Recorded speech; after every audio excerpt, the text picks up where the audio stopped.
This has been a particularly busy period for us, not just in CIWM, right across the waste and resource management industry, right across Europe. Everybody's starting to think now about what the future should be through the circular economy package. As you know, this is being led through the European Union. It's a particularly important piece of work. We think it will set the direction and the momentum for greater resource efficiency and materials circular economy. It's good for general economy, it's good for business bottom line, it's good for business continuity, it's good for jobs. And on top of all of that, of course, it's good for the environment. That makes this a big package. We want to get it as right as possible, but we recognise it's such an important long-term piece of work that there'll be more to come in the future.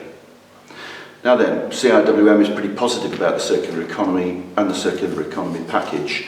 If we've got one concern, it's that it might be deceptively easy to just turn up the targets on things like recycling and not to do any of the other complementary methods that act on other parts of the cycle. Now that doesn't make end-of-pipe solutions a bad thing. Some of them would be very good things. Things like landfill restrictions, things like higher targets on recycling, not just for municipal waste but for everybody.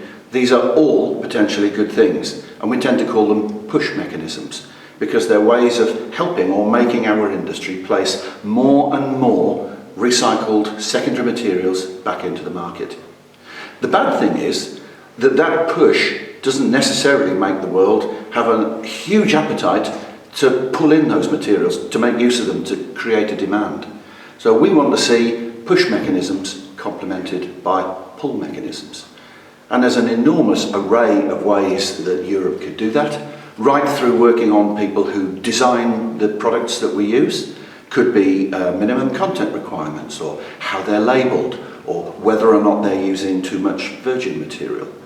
Right through to people who manufacture and purvey products. And we really like the concept of extended producer responsibility. And that is people who make things retain some of the responsibility for making sure that those materials are indeed passed back round the chain of utility and fed back into manufacturing again. Pull mechanisms. Now, because we're CIWM, I will go back to my favourite corner and say we've got to use this as an opportunity to get some of the fundamentals right again. We've got to agree right across Europe, what is it that we're going to measure? How are we going to measure it? How are we going to report it? What standards are we going to use?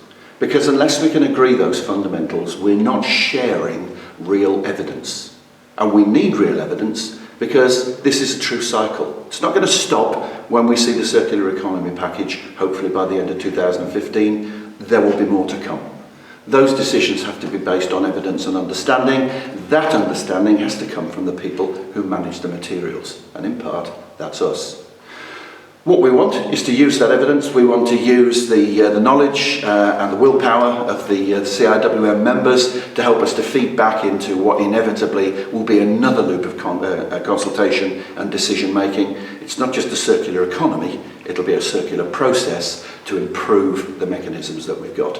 But I'll end on a thank you, because helping us in this current round of consultation, hundreds of CIWM members have sent us in with comments and data and what they would like to see for the future. So I personally would like to say thank you to them, but put them on notice as well. It's not the end, we'll be back. We need more, please.